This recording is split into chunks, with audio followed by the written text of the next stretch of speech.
నిన్ను కలుస్తా, బుధవారం నీకు దర్శనం ఇస్తా, మనం దర్శనం ఇవ్వాలి వాళ్ళకి. అలా అయిపోయాం. అలా 1 by 1 చేస్తూ ఉంటాం. మనం ఏదో భక్తులుగా చెప్తున్నాం, భాగవతముల గురించి కాదు. భక్తులు ఏం చేస్తారు, సోమవారం పోయి ఒక లిస్ట్ చెప్తారు వాడి దగ్గర. చెప్పి సరే పిల్లవాడు పాపం వచ్చాడని ఆయన ఏదో సరే మనకున్నటువంటి కష్టాలను తొలగించడానికి ప్రార్థించే లోపు వెంటనే మంగళవారం ఇంకొకరి కాడికి పోయి అదే లిస్ట్ చెప్పి వస్తాం.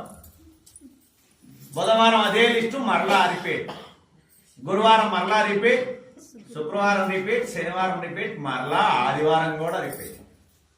వీళ్ళందరూ ఏం చేస్తారు, ఈ దేవతలందరూ సరే ఆయన చేస్తాడని ఈయన చేస్తాడని ఆయన, రే ఇటు మన పార్టీ కాదులేని రాజకీయ నాయకులు కూడా చేస్తుంటారు కదా, రే వీడు మనవాడు కాదు, వాడు మనవాడు, వీడు పరాయివాడు అన్నట్టుగా ఈ దేవి దేవతలందరూ కూడా ఏం చేస్తారు, ఆయన చేస్తాడని ఈయన చేస్తాడని ఆయన, అందరూ వదిలేస్తారు.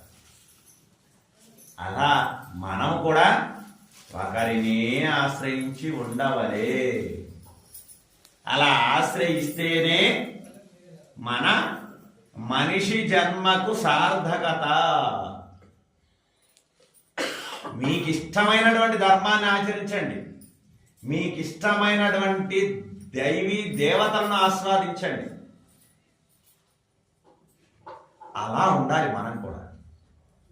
అలా ఉంటేనే